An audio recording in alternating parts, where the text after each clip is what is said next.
Hey, what's up, guys? Here on the Fire Sports Pod, where everything we got is hot. I'm your host, Zach Jackson. Let's get right to the show. I have you guys today here on a Recap Monday. We are here on Season 6, Episode number 34, here on the Fire Sports Pod, where we are powered by StreamYard, where StreamYard makes the dream yard go.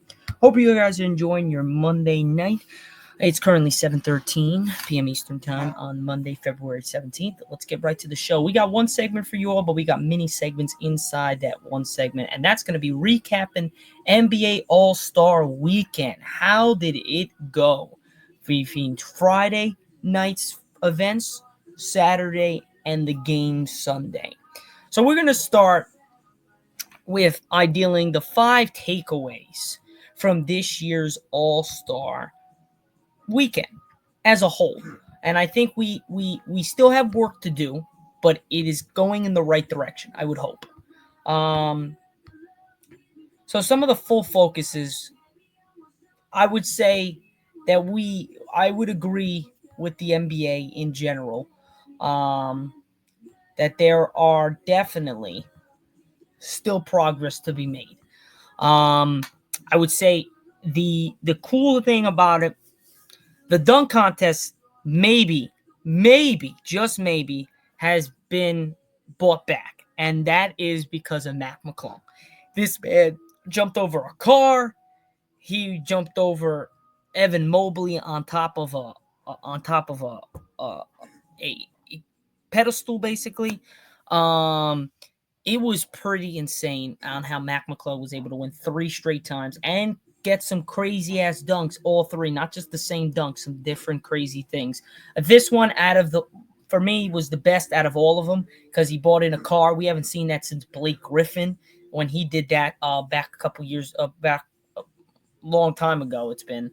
So I think the imagination, and I think Twitter was buzzing after the NBA dunk contest where John Morant was saying, I might have to think about joining in. Giannis was saying it. If Ja goes, I'll go. Zach LaVine even said, hey, maybe there's a return. Ja also said, let's get Zach and AG, which is Aaron Gordon, back in the dunk contest. So we might have just saved the dunk contest. On top of that, Stephon Castle, San Antonio Spurs rookie, was pulling out crazy shit. I mean, behind the back, 360 dunk. It was absolutely insane. If it wasn't because Mac McClung jumped over a car and all this other crap, Stephon Castle's going to be one of the best dunkers in the NBA. And he is already one of them. He went with a dunk off basically against Mac McClung at the last part of the dunk contest. I think Stephon Castle really can become a star in this league, not just because of dunking, but just in general. I think he's got the game to do it. And the Spurs have got some great dogs, man. Young guys, Victor, Stephon, Chris Paul's still there. Now De'Aaron Fox. You definitely got a squad coming in the near future for San Antonio. But I think the dunk contest really was the highlight of the entire weekend. I think that was basically the best part. And then the 3-point contest for me wasn't that good. I mean, Tyler Hero, great. He won. He just beat out Buddy Hield by 1 point. Steph Curry's teammate on the Warriors in the 3-point contest. I think Dame is retired. He won 2 straight. Then he really didn't get past it this year. But it was cool to see another Miami Heat guy win the 3-point contest. I just think we got to get some guys. We got to get Steph back in it. We got to get Clay back in it. We got to get the best shooters. I want to get that Sabrina Ionescu, Steph Curry versus Caitlin Clark and Klay Thompson type of vibe. I want to get that in the All-Star game next year. I think that can definitely get back. The 3-point contest has been great for years and years and years. It's never really, this year was but it was cool to see another type of dude win it. And different guys in there. I just think the guys we put in there are not 3-point shooters. Their percentages were up, but they're really not diehard 3-point shooters. I mean, Buddy Hield, really, and Dame. Everybody else, Jalen Brunson. We had Tyler Hero. it just did not seem like a 3-point even though their percentages were really high. It just didn't seem like the best of the 3-point contest other than the percentage. You just got to look at the players for me. So I would have picked different for the 3-point contest, but yeah, it was fine. I think the dunk contest was great. The skills challenge, that was pretty cool. They really changed it. Victor Wembanyama and Chris Paul kind of got disqualified by kind of cheating. That's always been up in the air. I think we've definitely had points in the All-Star games for the years that there's actually been definitely good skills challenge. It's just it's just skills. It's kind of weird. It's kind of the same shit. I would say out of the three, skills is definitely the worst. 3-point contest is the best for right now. Dunk contest second, but right after this one, I would say dunk is up there. Even though everybody else in the dunk contest was shit, but we still at least got two great competitors in Castle and McClung. It was a great time. I would say it definitely upped its performance from last year, 100%.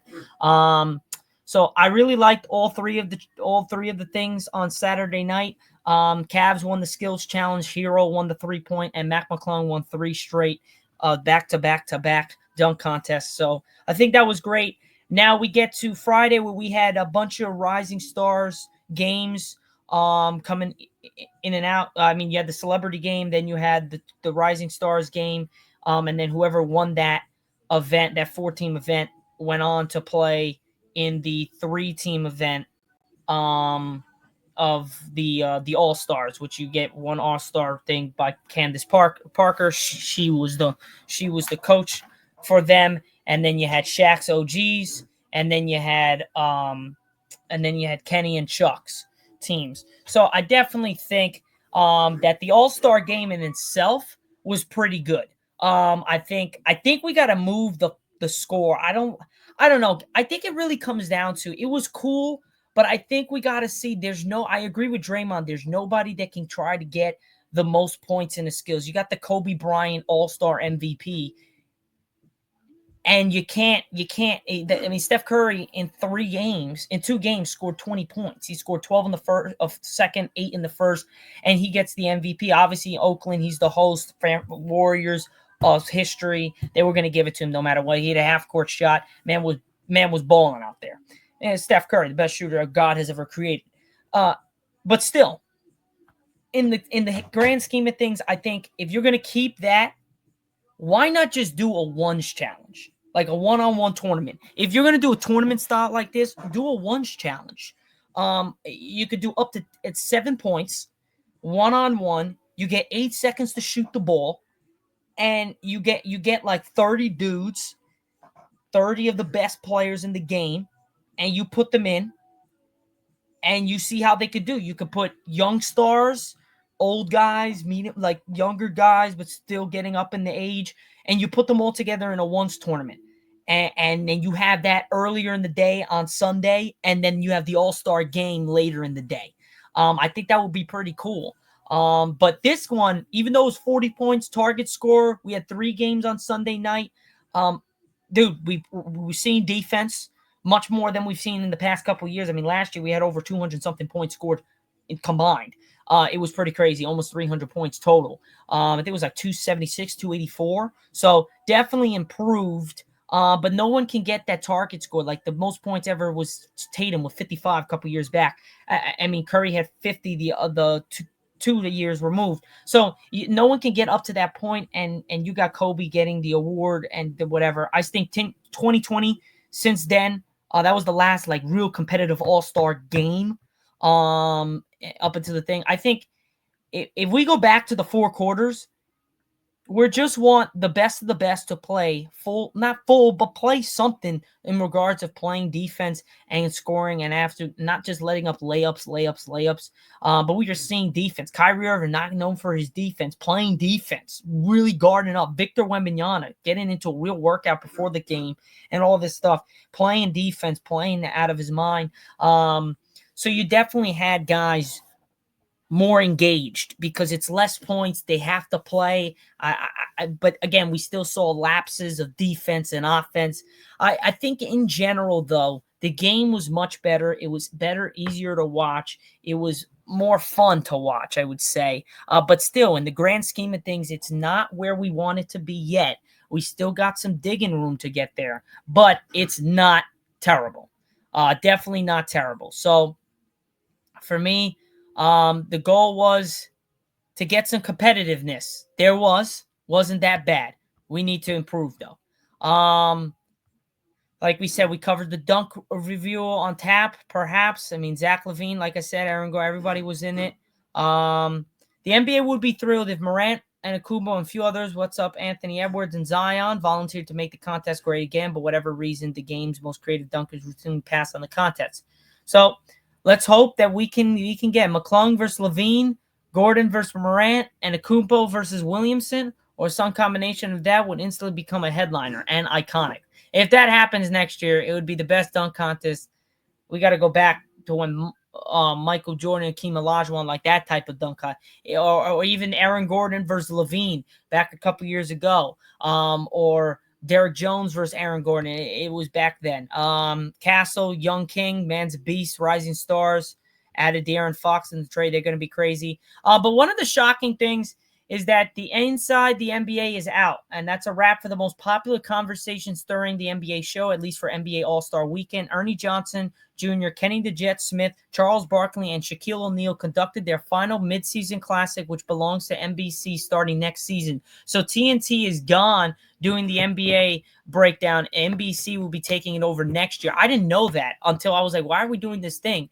And they're doing that next year. And what we will miss, well, aside from their usual chemistry and observations, both witty and controversial, two traditions will be hard and perhaps impossible to replace. Ernie at the Legends Brunch. He was designated MC at the Sunday morning event, which draws many of the past greats, and Johnson punctuates the brunch with poems about the game, players, and those who passed over the last calendar year.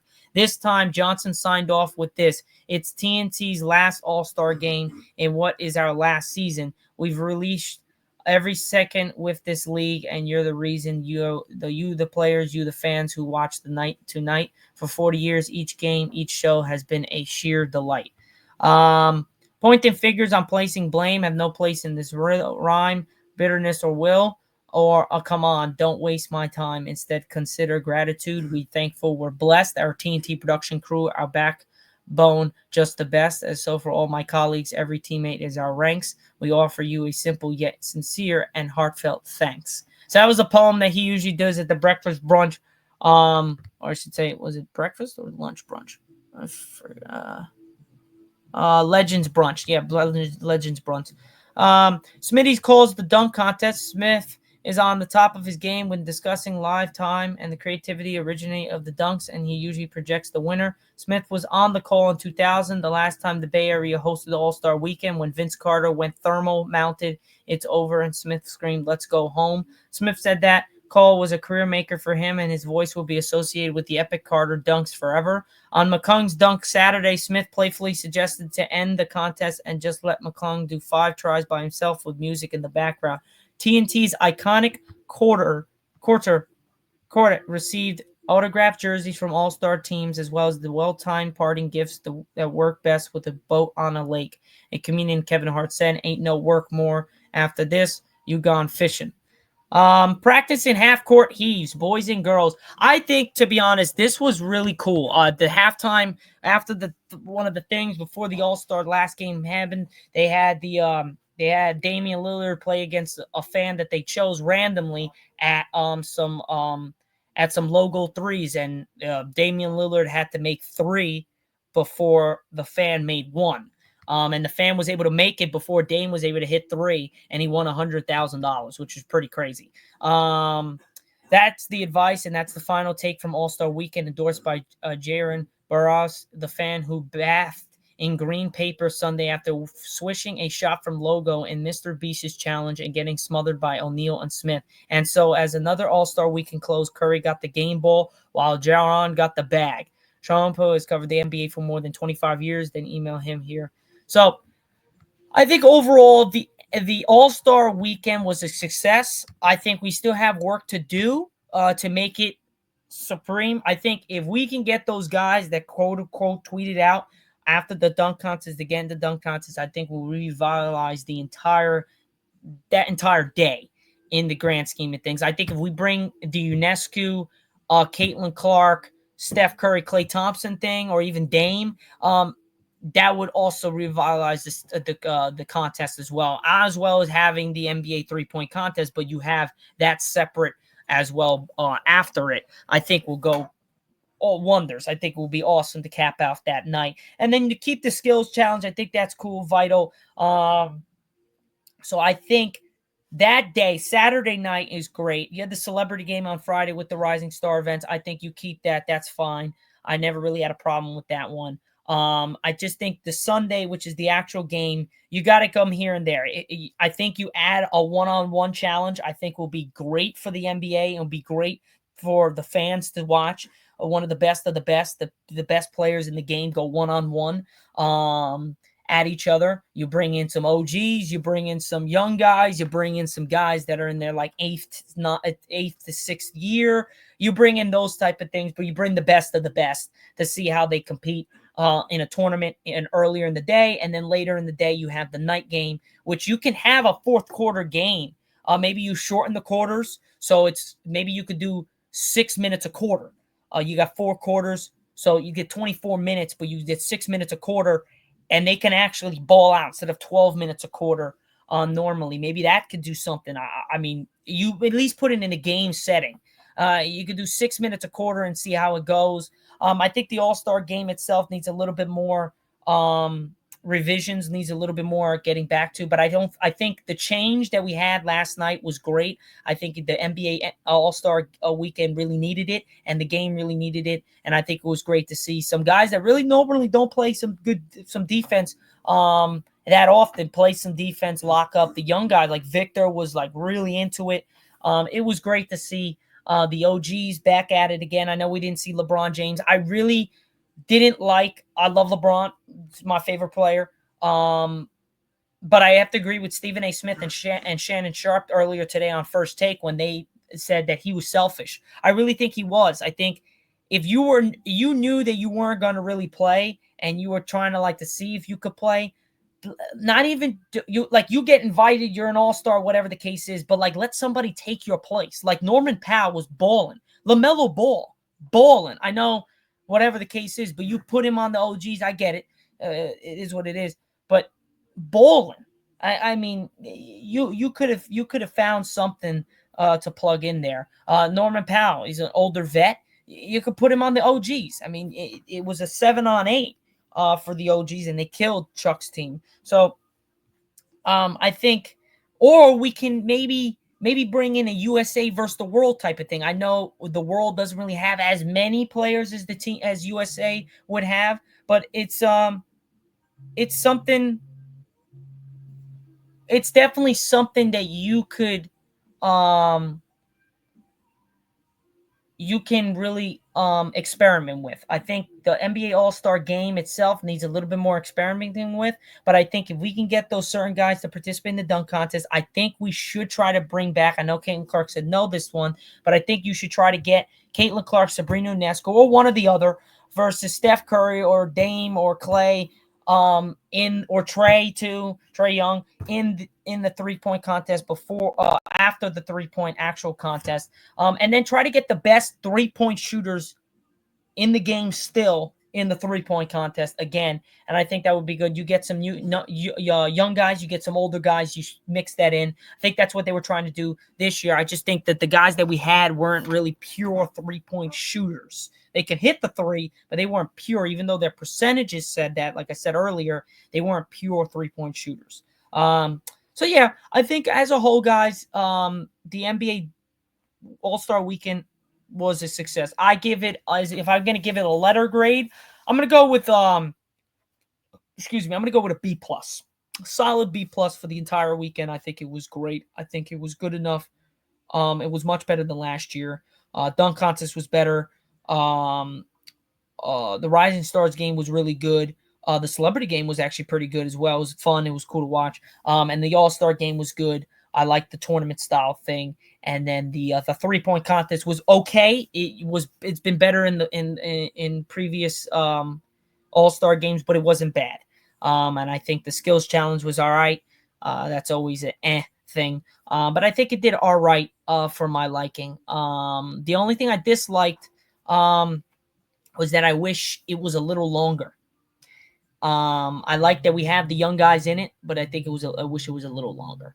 But other than that, that's pretty much that, guys. Don't really have a lot to recap. As we know, the NFL season's over with. The NHL season, we're in the Four Nations right now. And then the NBA, we just got out of the All-Star game, so there's no games till Wednesday and Thursday. And the only thing that's really happened is men's college basketball. On Wednesday, I'm going to be going over the rankings for men's college basketball because that's coming out later today or just came out. So we'll be doing that on Wednesday. Irv should be back with us on Wednesday, our co-host. If not, he should be with us Friday, dealing with some personal issues. So we'll be back with that on Wednesday or Friday. But I hope you guys enjoyed the show. Again, this was a recap of the NBA All-Star Weekend. I give it a solid B+. It wasn't that bad. Let me know, guys, in the comment section what you guys think of the NBA All-Star Weekend. Did you like it? What did you dislike about it? And if you did, let me know what you did and what you thought could be better for next year's 2026 All-Star Weekend. Other than that, guys, that's pretty much it for the Fire Info Sports Pod here on Season 6, Episode number 34.